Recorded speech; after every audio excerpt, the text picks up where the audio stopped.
আমার কাছে আগে দল না, আগে আমার জাতি প্রত্যাহার করতে হবে, নাহলে মুর্শিদাবাদে যেতে দিন, দেখাবো মুর্শিদাবাদে হুমায়ুন কবির স্পটে না থেকেও শুভেন্দু অধিকারীর কি অবস্থা করব।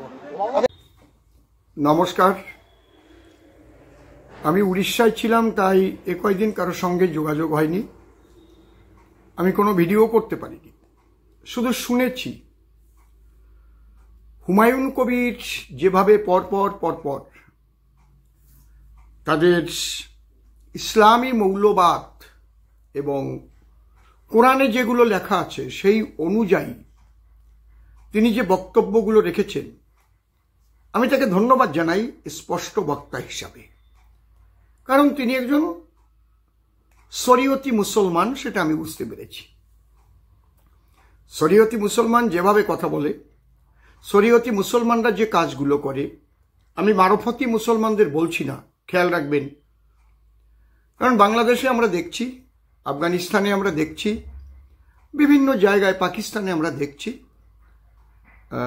শরীয়ত নিয়ে অর্থাৎ কোরআনের আইন নিয়ে যারা চলে, তারা যেভাবে কথা বলে এবং কোরআনে যেভাবে লেখা রয়েছে, হে মুসলমানগণ, তোমরা হিন্দুদের অর্থাৎ অমুসলমানদের যেখানে পাইবে সেখানে বন্দী করিবে, নির্মমভাবে হত্যা করিবে, এগুলো কোরআনের লেখা আছে।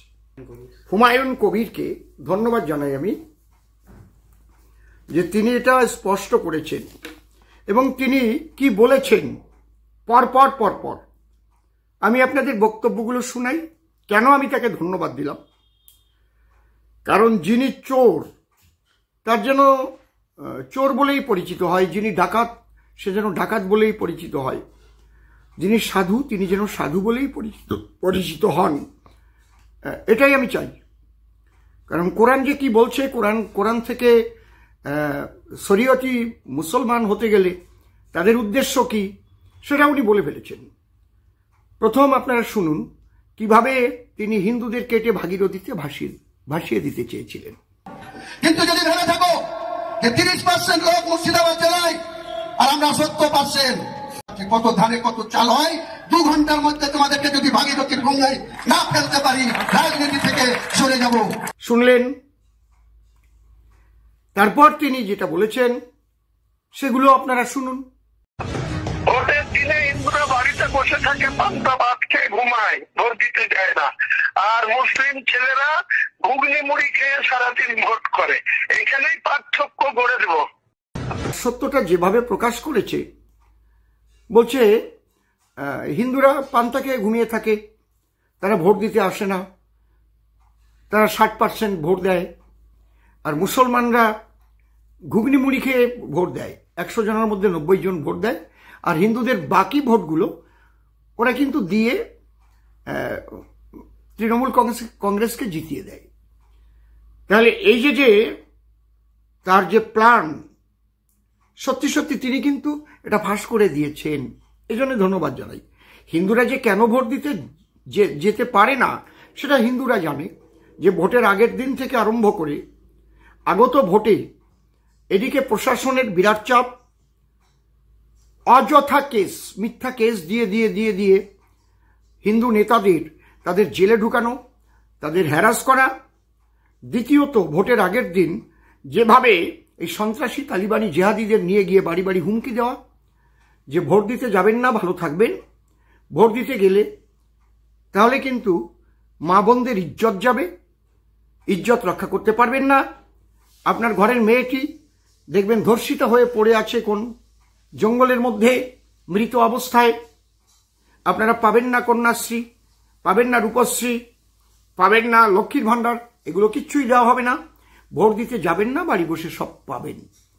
এই যে ভয় ভীতিগুলো দেখানো হয়, এমনকি খুন করার ভয়ও দেওয়া হয়। আপনারা দেখেছেন ভোটের পরে বাড়ি ছাড়া করে দিয়েছে, ঘর ছাড়া করে দিয়েছে, ঘর বাড়ি ভেঙে দিয়েছে, পুড়িয়ে দিয়েছে, ধর্ষণ করেছে। এগুলো একটাও মিথ্যা কথা না। হিন্দুদের উপরে অত্যাচারগুলো হচ্ছে। ওই ব্যাপারটাই হুমায়ুন কবির তিনি বললেন ওরা ঘুমিয়ে থাকে। কেন যে ঘুমিয়ে থাকে সেই কথাটা স্পষ্ট বললে আমি আরো খুশি হতাম, যে আমরা যে তাদের ভোট দিতে দেই না, তারা যে একটা ঘুমন্ত জীব, কুম্ভকর্ণ, তারা 6 মাস ঘুমায় আর 6 মাস তাও পুরোপুরি জেগে থাকে না। এটা বললে আরো খুশি হতাম যে তারা ভীরু, যেটা লেখা আছে কোরআনে। তোমরা ভয় পেও না, ওরা ভীরু। তোমাদের 20 জন ব্যক্তি যদি থাকে শক্তিশালী, ওদের 200 জনের বিরুদ্ধে যুদ্ধ করে তোমরা জয়যুক্ত হবে। এই কথাগুলো বললে আমি আরো খুশি হতাম। আমার ঘুমন্ত হিন্দুদের ঘুম কবে ভাঙবে আমি জানি না, কারণ এই যে এমএলএ সেই হুমায়ুন কবির, তিনি কিন্তু আপনাদের অনেক উপকার করে দিয়েছেন। তিনি কথাও বলেছেন, আপনারা শুনে দেখুন, পরপর শুনতে থাকুন। তিনি বলেছেন আগত 26-এর ভোটে তৃণমূল যদি আমাদের 42টা সিটে 42 জন মুসলমান তাদের ক্যান্ডিডেট করে অথবা 52 জন করে, তাদের আপনারা জিতাবেন। আর যদি দেখেন কংগ্রেস কিংবা সিপিএম বা যে কোনো দলের থেকে মুসলমান ক্যান্ডিডেট দিয়েছেন, তাহলে তৃণমূল সেখানে হিন্দু দিয়েছেন, সেখানে যদি মুসলমানদের ক্ষমতা থাকে তাহলে মুসলমান ক্যান্ডিডেটকেই জিতান। দরকার হলে আমরা মুসলিমরা একত্রিত হয়ে আমরা বিরোধী আসনে বসব। আপনারা শুনুন কথাটা। তার মধ্যে আমার একদম পরিষ্কার পরিসংখ্যান জানা আছে যে 84টি বিধানসভা সিটে 52 থেকে 85% মুসলিম মেজরিটি সিট আছে। আমি আগামী দিনে পশ্চিমবাংলার মুসলমান ভাইদের কাছে আবেদন করব যে মমতা ব্যানার্জি ক্ষমতায় আছে, আজকের দিনে 42টা মমতা ব্যানার্জির মুসলিম এমএলএ আছে। আগামী দিনে 2026-এ যদি মমতা ব্যানার্জি 42-এর জায়গায় 52টা প্রার্থী দেয় মুসলিম, তাহলে 52টা জায়গাতেই যেন তৃণমূল কংগ্রেসকে ভোট দেয় মুসলিমরা, সেসব ভোটাররা। আর যেখানে 52, 55, 58% মুসলিমের ভোটার, সেখানে যদি হিন্দু প্রার্থী দেয়, তাহলে আমি বলবো যে সিপিএম, কংগ্রেস যারাই ভালো মুসলিম প্রার্থী দিবে, মুনাফেক, তারপরে মুশরেক, এদেরকে বাদ দিয়ে ভালো মুসলিম, শিক্ষিত মুসলিম, ভদ্র, নর্ম, কোরআন হাদিস জানা, যারা কোরআনকে সম্মান করে, এই সমস্ত মুসলিমকে আমরা চাইছি 26-এ 84টা বিধানসভার মেজরিটি সিটে 84টা মুসলিম বিধায়ক যাক, এবং আমরা একবার বিরোধী আসনে বসি না। শুনলেন তো? তাহলে এই যে মুসলিম ঐক্য, তিনি যে মুসলিমদের একত্রিত করতে চাইছেন, এর উদ্দেশ্য কি আপনারা সবাই জানেন।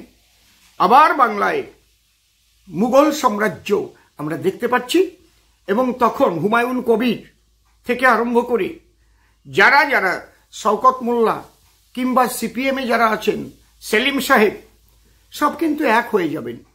তখন কিন্তু মুসলমানরা এক হয়ে যাবেন। হিন্দুরা কি করবেন আমি জানি না।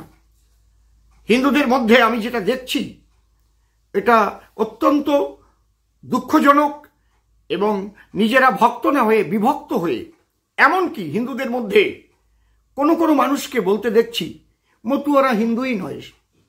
সে কথা আমি পরে বলবো। রাম ভক্ত, কালী ভক্ত, কৃষ্ণ ভক্ত, মতুয়া যাই বলুন না কেন, আমার ঠাকুর মশাই ঠিক কথা বলেছেন। ইজেডসিসিতে ঠাকুর মশাই যে বক্তব্য রেখেছেন, তার বিরুদ্ধে এই হিন্দুদের মধ্যে থেকেই আমি দেখেছি কেউ বলেছেন ঠাকুরের বিরুদ্ধে গর্জে উঠতে। কেন? তিনি বলেছেন মতুয়া তো হিন্দু ধর্মেরই একটা পার্ট। একদম কারেক্ট কথা বলেছেন। আমি প্রশ্ন করছি সেই অফিসারকে যিনি বলেছেন মতুয়ারা হিন্দু নয়। তিনি যে চাকরি পেয়েছেন, তিনি যে WBCS পড়েছেন, তিনি সেখানে তার রিলিজিয়ান যেটা কি লিখেছেন, এটা লোক সমক্ষে উনি ফ্লাশ করুক। ওনার বাপ ঠাকুর দাদা কি লিখতেন? হিন্দু লিখতেন নাকি মুসলিম লিখতেন নাকি বৌদ্ধ লিখতেন? কোনটা লিখতেন? মতুয়া কোনো আলাদা ধর্ম এরকম এখনো পৃথিবীতে কেউ আমরা শুনিনি। মতুয়া সম্প্রদায় যেমন শাক্ত সম্প্রদায়, বৈষ্ণব সম্প্রদায়, মতুয়া সম্প্রদায়, বৈষ্ণব সম্প্রদায় হতে পারে, সবাই আমরা এক সনাতনী হিন্দু। এদের মধ্যে যদি ঐক্যবদ্ধতা আপনি না আনতে পারেন, এরা যদি এখনো ঘুমন্ত অবস্থায় থাকে, তাহলে হুমায়ুন কবির যেটা বলেছেন, আগামী দিনে পশ্চিম বাংলা পশ্চিম পাকিস্তান হতে চলেছে, এটা অনিবার্য। দেরি কিন্তু আর নেই। মাননীয় মুখ্যমন্ত্রী তিনিও আর মুখ্যমন্ত্রী থাকবেন না। মাননীয় অভিষেক ব্যানার্জি তিনিও আর মুখ্যমন্ত্রী হতে পারবেন না কোনোদিন। মুখ্যমন্ত্রী হবে বাংলার একজন মুসলমান। আমার বলতে দুঃখ লাগে, আমার সমাজের যাদের মহাপ্রাণ বলে প্রণাম করি, শ্রদ্ধা করি, তারাও সেদিন পুরো বাংলাটাকে কিন্তু পাকিস্তান করতে চেয়েছিল। হ্যাঁ, চেয়েছিল। তারা বলেছিল মুসলমানদের সঙ্গে থাকবো, আমরা মুসলমানরা প্রধানমন্ত্রী হবে, আমরা যারা মতুয়া নমশূদ্র, আমরা যারা দলিত সম্প্রদায়ের মানুষ, আমরা স্বরাষ্ট্র দপ্তর পাবো, আমরা হিন্দু মুসলমান একসঙ্গে পুরো বাংলাটাই ইসলাম রাষ্ট্র করে নিয়ে আলাদা করতে চেয়েছিল। বাংলা ভাগের বিরুদ্ধে ভোট দিয়েছিলেন এবং পরবর্তীতে আমাদের সেই নেতা করাচি থেকে প্রাণ নিয়ে পালিয়ে আসতে বাধ্য হয়েছিলেন। উনি বুঝতে পেরেছিলেন যে কি খতরনাক শরীয়তি আইন, কি খতরনাক শরীয়তি মুসলমান, জেহাদি মুসলমান, এটা বুঝতে শিখেছিলেন আমার সেই মহাপ্রাণ যোগেন্দ্রনাথ মণ্ডল। নাম বলতে আমি দ্বিধাবোধ করব না, তাকে আমি শ্রদ্ধা জানিয়ে বলছি। যে জন্যে বাবা সাহেব আম্বেদকর তিনি কিন্তু 1950 থেকে 1956 পর্যন্ত মাননীয় মহাপ্রাণ যোগেন্দ্রনাথ মণ্ডলের সঙ্গে কোনো যোগাযোগ রাখেননি।